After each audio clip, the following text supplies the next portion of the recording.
हाँ, तो आज मैं भिन्न की अवधारणा के बारे में बताऊंगा कि भिन्न का क्या मतलब निकलता है, क्या मान होता है उसका।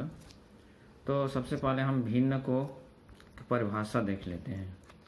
भिन्न वह संख्या है जो p/q के रूप में हो, जहाँ q बराबर नहीं है शून्य का। ये परिभाषा है उसका। इस परिभाषा के आधार पर हम इसका अवधारणा अभी बाद में बताएंगे कि इसका मान क्या होता है। अभी फ़िलहाल भिन्न के बारे में समझ लो कि भिन्न क्या है। अब यहाँ पर देखो, मैं कुछ उदाहरण दिया हूँ। 15/0 क्या ये भिन्न है? तो इसका उत्तर है नहीं। नहीं, इसका मतलब क्या हुआ कि यहाँ पर परिभाषा में लिखा हुआ है कि q बराबर नहीं है शून्य, तो यहाँ पर q की जगह क्या है? शून्य है, यानी कि ये भिन्न नहीं है। 0/4 क्या ये भिन्न है? तो हाँ। ऋण 3/5 ये भिन्न है? तो हाँ। 18/7 ये भिन्न है? तो इसका उत्तर है हाँ। अब यहाँ पर आता है शून्य लिखा है, तो क्या यह भिन्न है? तो इसका उत्तर है हाँ। क्यों? क्योंकि इसके नीचे कुछ नहीं, यानी कि हम यहाँ पर 1 लिख सकते हैं। 25 भिन्न है? तो इसका उत्तर है हाँ, क्योंकि इसके नीचे भी हम 1 लिख सकते हैं, तब ये p/q के फॉर्म में आ गया। तो इस प्रकार से हम देख रहे हैं कि जिसके नीचे में हर में अगर शून्य है, वही भिन्न के अंतर्गत नहीं आता है, बाकी सारे संख्याएं भिन्न के अंतर्गत आता है। तो ये हो गया भिन्न। अब यहाँ प्रकार देखेंगे, भिन्न 3 प्रकार के होते हैं। तो भिन्न के अलग अलग प्रकार हैं। तो पहला है उचित भिन्न। तो पहला उचित भिन्न है। इसमें देखिए 1/3, 5/7, 8/11 और इसके अलावा भी और। इसमें क्या होता है कि इसमें अंश हर से छोटा होता है। अंश जो है हर से छोटा होता है। 1/3, 5/7, 8/13, 7/15, ऐसे कुछ भी लिख सकते हो, बहुत सारे हैं, असंख्य हैं। दूसरा है अनुचित भिन्न। अनुचित देखो 4/3, 6/4, 11/3। इसमें देखो क्या हो रहा है, इसमें अंश जो है हर से ज़्यादा है। अंश जो है हर से ज़्यादा है, बड़ा है। 6/4 इसमें भी बड़ा है, इसमें भी बड़ा है। इसी प्रकार से तो अब दोनों में क्या अंतर हुआ कि उचित भिन्न में अंश जो है हर से छोटा, और अनुचित भिन्न यानी कि अंश जो है हर से बड़ा। तीसरा है मिश्र भिन्न। अनुचित भिन्न से ही मिश्र भिन्न बनता है। इसमें सही बटा है, देखो 4 सही 1/2, 5 सही 3/5, 2 सही 5/11, ये मिश्र भिन्न है। अनुचित भिन्न को मिश्र भिन्न में बदला जा सकता है और मिश्र भिन्न को अनुचित भिन्न में बदला जा सकता है। जैसे इसमें हम अनुचित भिन्न को मान लो हम मिश्र भिन्न में बदलना चाहते हैं, तो 4/3 करेंगे। 3 एकम 3, बच गया 1। तो ये जो भागफल आता है वो सही कहलाता है, और नीचे जो शेष बचता है वो अंश हो जाएगा, और ये 3 नीचे 3 रहेगा, वो हार में जाएगा। 1 सही 3/4। अब इसका गुणित करके देख लेंगे। 3 एकम 3 और 1 4। इस प्रकार से 4/3 ऐसे टेस्ट करके मिश्र भिन्न को अनुचित भिन्न में बदल सकते हैं। जैसे 4 से ही 1/2 है, तो इन दोनों का गुणा और इसका जोड़ना है। तो 2 चौक 8, 8 और 1 9, 9/2। ये इस प्रकार से 3 प्रकार के भिन्न है, उचित भिन्न, अनुचित भिन्न, मिश्र भिन्न।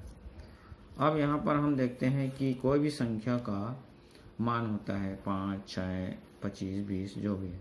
हम जानते हैं कि कोई भी संख्या बोलते हैं तो उसको हम फट से जान लेते हैं कि ये इतनी मात्रा का है, इतना मान है इसका। उसी प्रकार से भिन्न भी एक संख्या है, तो हमको ये मालूम हो जाना चाहिए कि इस भिन्न, जो भी भिन्न है, उसका क्या मान होगा। तो यहाँ पर हम बताएंगे कि कोई भी भिन्न है उसका क्या मान होता है। अब यहाँ पर मैं चित्र के माध्यम से दिखा रहा हूँ देखो 1/4, ये 1/4 इसलिए है, नीचे जो है वो टुकड़ों की संख्या है। देखो कोई भी वस्तु है 4 टुकड़ों में बटा है। ये है गोलाकार वस्तु है, इसको हम 4 भाग में बांट दिए, तो ऊपर का जो भी संख्या आता है वो उसका हिस्सा है। मतलब 1/4 यानी 4 टुकड़े में हमको एक हिस्सा चाहिए, ये है इसका अर्थ।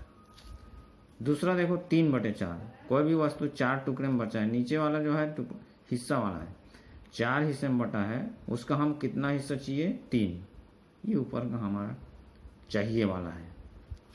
तो इस प्रकार से हम जान सकते हैं कोई भी भिन्न अगर लिखा है उचित भिन्न में है तो उसको फट से हम जान लेंगे कि उसका मान क्या होगा। इसी प्रकार से और भी देखो, ये 5/8 भी उचित भिन्न है। ये 8 यानी 8 हिस्सों में बटा है और उसमें कितना हिस्सा चाहिए 5 हिस्सा। जितने भी रेखांकित भाग है वो 5 हिस्सा है।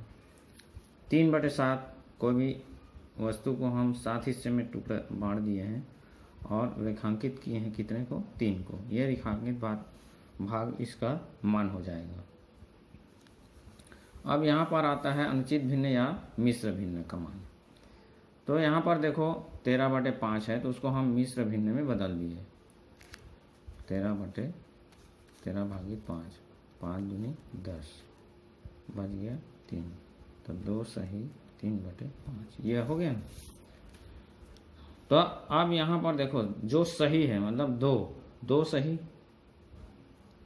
दो सही यानी कि 2 पूरा वस्तु चाहिए, 2 पूरा वस्तु, 1 और 2, और धन तीसरे उसी वस्तु का तीसरा पूरा वस्तु का 5 भाग करना है। 5 भाग में से 3 भाग रेखांकित वाला भाग, इतना हिस्सा, इतना जो है 2 सही 3/5 का मान होगा। 1 2 और ये 5 टुकड़े में से 3 टुकड़ा, इतना और 3/5 का, तो 2 सही 3/5 यानी 2 धन 3/5। इसका मतलब ये है कोई भी सही बटा का 2 धन 3/5 यानी 2 पूरा और 3/5 को हम यहाँ इधर के हिसाब से समझ सकते हैं 3/5 को जो बताया गया है। अब आगे और देखो, इसी भिन्न को हम संख्या रेखा के माध्यम से थोड़ा सा और समझ लेते हैं। संख्या रेखा सबको मालूम है कि किस तरह से होता है। शून्य के दाहिने तरफ धनात्मक होता है और शून्य के बाएं तरफ ऋणात्मक होता है। कहीं से भी हम संख्या रेखा में दाहिने तरफ चलेंगे तो वो उनका मान बढ़ते जाता है और बाएं तरफ चलने पर उसका मान क्या होते जाता है, घटते जाता है। तब यहाँ पर हम यहाँ भी भिन्न का निर्धारण संख्या रेखा के नाम से माध्यम से समझ सकते हैं। देखो यहाँ पर क्या लिखा है 3/5, तो 3/5 यानी कि 1, हमेशा ये याद रखो कि जो भी उचित भिन्न होगा हमेशा 0 और 1 के बीच में ही होगा, क्योंकि उसका मान 1 से कम ही होता है, चाहे ऋणात्मक हो चाहे धनात्मक हो, तो 0 और 1 के बीच में ही वो उसका स्थान होगा। कौन सा? उचित भिन्न का। तो ये उचित भिन्न है, देखो 3/5। तो यहाँ पर हम 5 हिस्से में बांट दिए हैं, अब उसमें से कौन सा वाला हिस्सा चाहिए, 1 2 3, तीसरा वाला, इतना, ये इसका 3/5 का मान हो जाएगा। उसी प्रकार से ऋणात्मक में ले लेते हैं, ऋण 3/5 यानी ये इधर ऋणात्मक वाला हिस्सा है, तो इसको भी 5 हिस्सा में बांटे, 1 2 3 4 5, उस 5 हिस्से में ऋण 3 मतलब 3 हिस्सा, 1 2 3, तो ऋण 3/5 यहाँ पर इसका स्थान होगा। और भी देखो सही बटा में देख लेते हैं अनुचित भिन्न या मिश्र भिन्न का, 2 सही 4/7, 2 सही 4/7। अब 2 सही यानी कि 2 धन 4/7, तो 2 ले लो, ये 1 हो गया